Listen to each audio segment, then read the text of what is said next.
No solo de pan vivirá el hombre. Buen día, ¿cómo estás? Espero que bien y que Dios te dé la fortaleza que necesitas para seguir adelante. La porción bíblica de hoy dice así: ¿Por qué, oh Dios, nos has desechado para siempre? ¿Por qué se ha encendido tu furor contra las ovejas de tu prado? Salmo 74:1. Este salmo describe la crueldad con la que fue destruido el templo de Salomón y la ciudad de Jerusalén por Babilonia en el año 586 a.C. El salmista pregunta: ¿hasta cuándo, oh Dios, nos afrentará el angustiador? ¿Ha de blasfemar el enemigo perpetuamente tu nombre? Salmo 74:10. La respuesta es simple: Dios los ha desechado, porque ellos desecharon a Dios primero.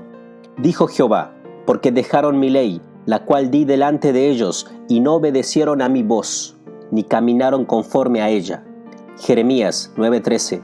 Y se les responderá: porque dejaron el pacto de Jehová su Dios, y adoraron dioses ajenos, y le sirvieron. Jeremías 9:13.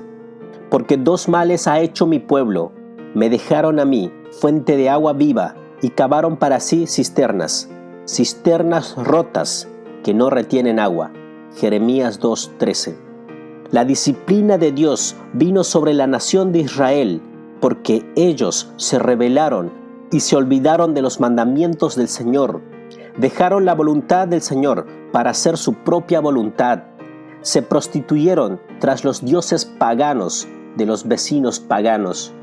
Así que la disciplina de Dios sobre su pueblo no vino por casualidad. Dios esperó por muchos años que su pueblo se arrepintiese.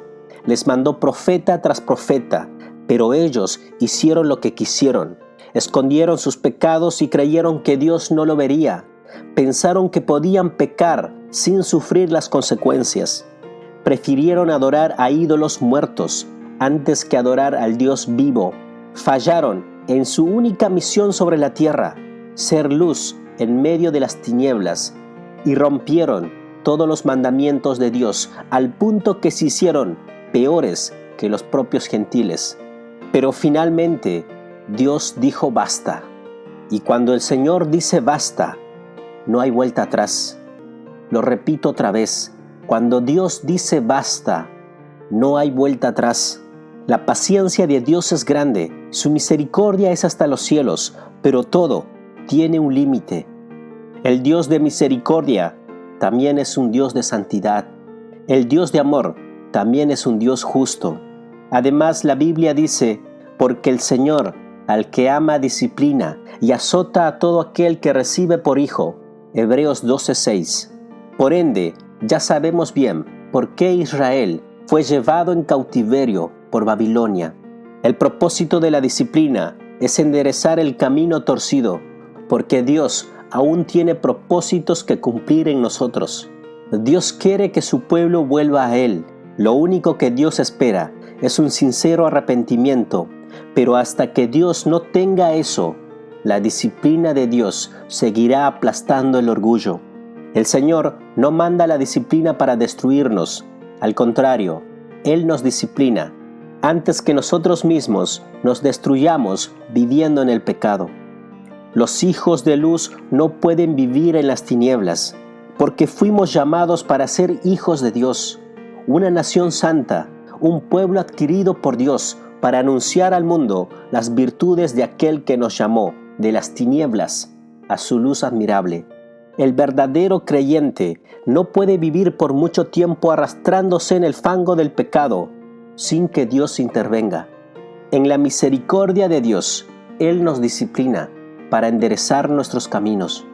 Cuando aceptamos la disciplina de Dios y dejamos el pecado atrás junto a nuestro orgullo, entonces, y solo entonces, podremos decir como Asaf: pero Dios es mi Rey desde tiempos antiguos, el que obra salvación en medio de la tierra.